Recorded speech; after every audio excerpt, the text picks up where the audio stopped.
Assalamualaikum warahmatullahi wabarakatuh. Oke, pada kesempatan kali ini kita akan meneruskan pembahasan materi mengenai teks cerita fantasi atau teks narasi ya. Nah, kemarin kita sudah mempelajari struktur, ciri-ciri, unsur dalam video yang ada sebelumnya. Nah, pada video kali ini kita akan memfokuskan pembelajaran kita pada ciri bahasa dalam teks cerita fantasi.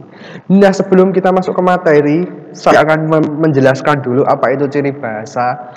Jadi dalam sebuah teks bahasa Indonesia itu pasti memiliki ciri bahasa tertentu. Contohnya teks cerita fantasi memiliki ciri bahasa tertentu yang tidak dimiliki oleh teks-teks yang lainnya.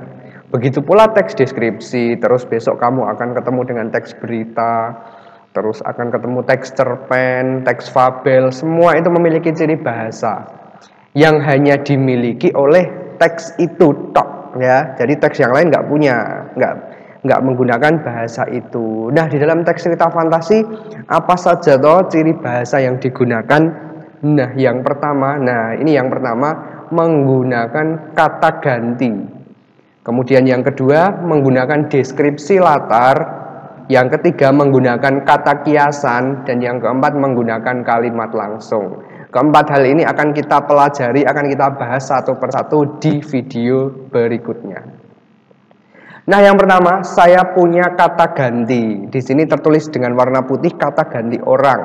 Perhatikan yang tulisan warna putih, saya punya 3 poin.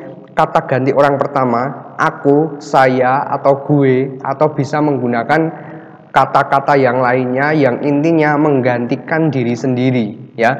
Misalnya namanya Agung, ya kalau Agung menyebut dirinya sendiri ya aku. Nah, itu yang dimaksud dengan kata ganti orang pertama ya.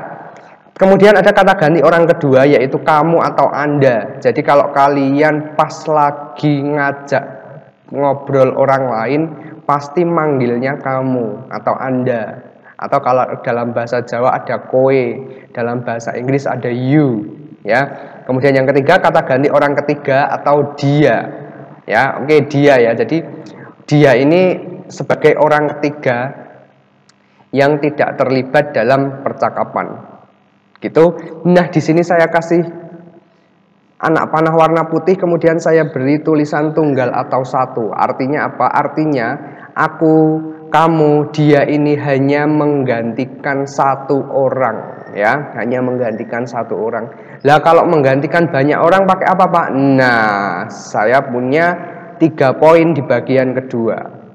3 poin di bagian kedua untuk kata ganti orang pertama kami dan kita, kata ganti orang kedua kalian, dan kata ganti orang ketiga mereka. Saya beri warna panah putih dan saya beri keterangan jamak atau banyak. Ini untuk menggantikan yang banyak, kalau ini untuk menggantikan satu. Nah, konsep kata ganti ini kalian perlu paham, tapi tidak perlu dihafalkan. Yang penting perlu paham ya, bahwa untuk menggantikan orang pertama itu dengan aku jika hanya kamu sendiri. Tapi kalau kamu datang rame-rame ya kamu menggantikan dirimu sendiri dengan kami atau kita.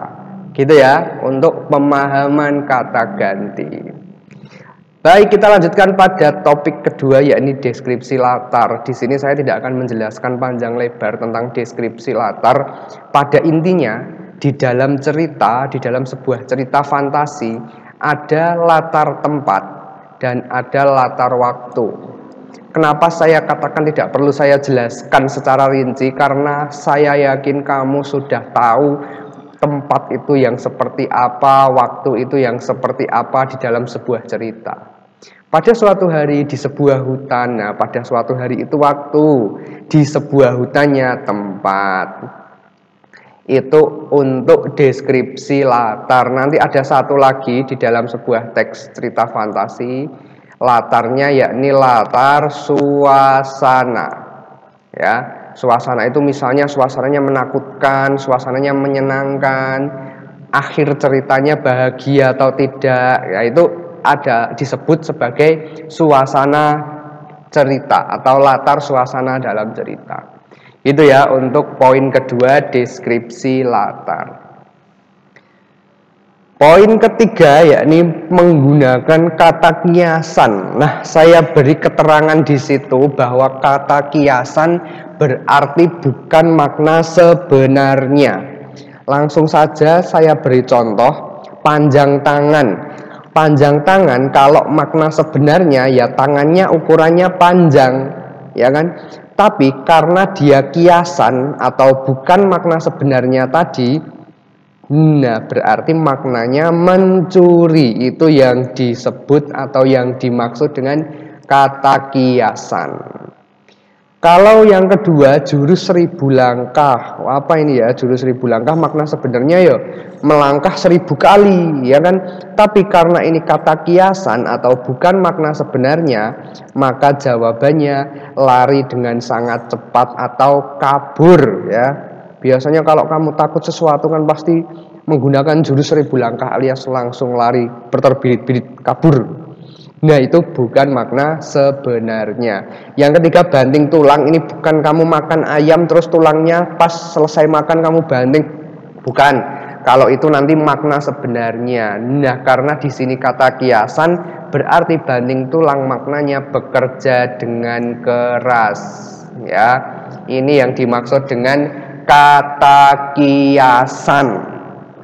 Paham ya sampai di sini untuk 3 poin tadi. Nah, kemudian yang terakhir, oh ya, betul, sebelum yang terakhir ada satu kalimat penjelasan lagi, makna kias atau makna kiasan ya. Kias atau kiasan sama, sering juga disebut konotatif. Nanti kalau kamu ketemu dengan soal kalimat konotatif, kata konotatif, makna konotatif itu sama dengan kiasan atau bukan makna sebenarnya. Itu untuk ciri kebahasaan teks cerita fantasi yang ketiga. Nah, kemudian yang keempat, kalimat langsung. Jadi di dalam cerita itu pasti ada 2 jenis kalimat. Kalimat langsung dan kalimat tidak langsung. Nah, saya punya contoh di sini. Ada sebuah cerita fantasi judulnya Ruang Dimensi Alfa karya Ratna Juwita, tapi hanya sepenggal ya. Hanya saya kutipkan di bagian orientasi atau bagian pengenalan, pembukaannya. Nah, di sini ada kalimat langsung dan ada kalimat tidak langsung. Ciri-ciri kalimat langsung adalah menggunakan tanda petik seperti ini. Nah, kalau nanti disuruh mencari di mana ada kalimat langsung, tentu kamu langsung harus tahu bahwa ciri kalimat langsung itu menggunakan tanda seperti ini, ya. Berarti di dalam teks ini ada kalimat langsung di kalimat pertama ini. Ini sampai kabut. Kau harus membawanya kembali. Erza berteriak kalang kabut. Nah, ciri yang kedua kalimat langsung itu ada subjek itu manusia yang melakukan kegiatan atau yang melakukan sesuatu.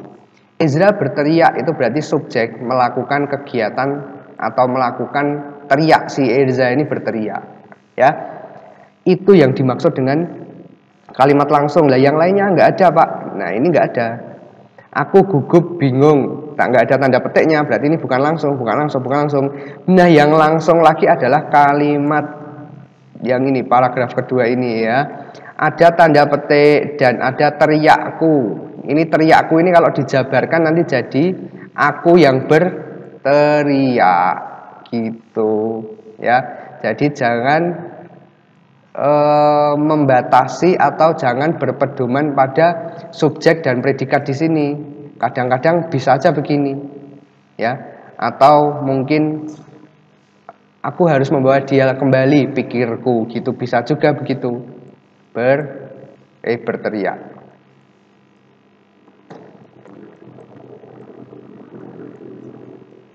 Gitu ya. Nah, ini untuk poin keempat. 4 poin dari unsur bahasa dalam teks cerita fantasi. Jika ada pertanyaan silahkan dituliskan di kolom komentar. Pak Ardian akhiri pembelajaran untuk unsur kebahasaan dalam teks cerita fantasi.